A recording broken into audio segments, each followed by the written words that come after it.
participate in this discussion regarding the condition of small businesses and commercial real estate lending and local markets.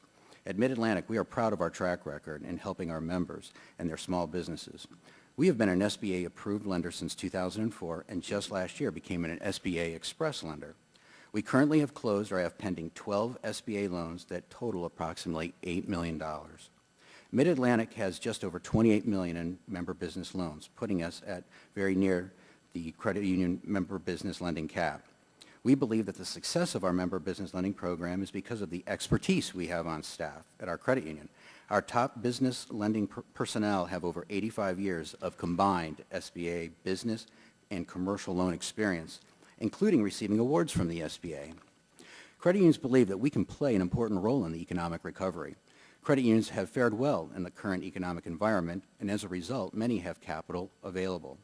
A number of small businesses who have lost lines of credit from other lenders are turning to credit unions for the capital that they need. With this in mind, NAFCU strongly supports the passage of H.R. 3380 and the Promoting Lending to America's Small Businesses Act of 2009. This bill would raise the member business lending cap to 25% of assets while also allowing credit unions to supply the much-needed capital to underserved areas. The legislation would also change the definition of a member business loan from $50,000 to $250,000. This is a significant step, for as this panel knows, one of the biggest declines in lending has been for loans under $250,000. Credit unions have been making business loans for decades. However, the Credit Union Membership Access Act established a statutory cap for the first time in 1998. The same bill also directed the Treasury Department to study the need for such a cap.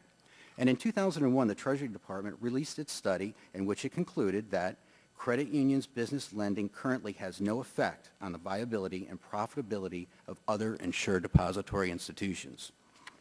The National Credit Union Administration has a strong track record for overseeing credit union business lending. Just two days ago, NCUA Chairman Debbie Matz wrote Treasury Secretary Geithner to assure him that if the arbitrary cap was modified, NCUA would promptly revise a regulation to ensure that additional capacity in the credit union system would not result in unintended safety and soundness concerns. Finally, while some have falsely tried to tie the arbitrary member business lending cap to the credit union exemption, I would point out that credit unions were tax exempt for nearly 80 years before any cap was put in place. So there is no correlation. Additionally, we also support the continuation of the 90% guarantee and fee waiver on SBA loans through at least the end of 2010. While some have proposed raising the maximum SBA 7A loan amount from $2 million to $5 million, we do not believe that this is a good idea. Maintaining the $2 million limit allows the SBA to guarantee a greater number of loans, thereby helping more lenders, small businesses, and more communities. As this panel is aware, earlier this month, the President proposed creating a new $30 billion fund with money remaining from the TARP to make capital infusions into community banks to encourage loans to small businesses. As the program is currently proposed, most credit unions would be ineligible to and statutorily unable to participate in it due to how capital is defined in the Federal Credit Union Act. We applaud the administration for its focus on increasing job growth and small business lending, and we believe that the administration should also find ways to include credit union business lending in its efforts. Raising the arbitrary credit union member business lending cap would make it easier for small business to have access to loans. Furthermore, this could be done without costing the American taxpayer a dime. Many credit unions, such as mine, are approaching the cap but have the funds available. In conclusion, the current economic crisis is having an impact on America's credit unions, but we can continue to provide superior products and services to their members.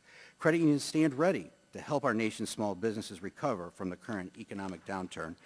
Legislation before Congress, such as H.R. 3380 and the proposals to extend the fee waiver and 90% SBA loan guarantee, would aid credit unions in their efforts to help our nation's small businesses. Additionally, as new programs are proposed, we hope that they are designed to include credit unions. I thank you for the opportunity to appear before you today on behalf of NAFCU and welcome any questions that you may have. We thank you, Mr. Wieczorek. Ms. Nash. Good afternoon, members of the committees. My name is Kathy Nash, and I am President and CEO of Citizens Republic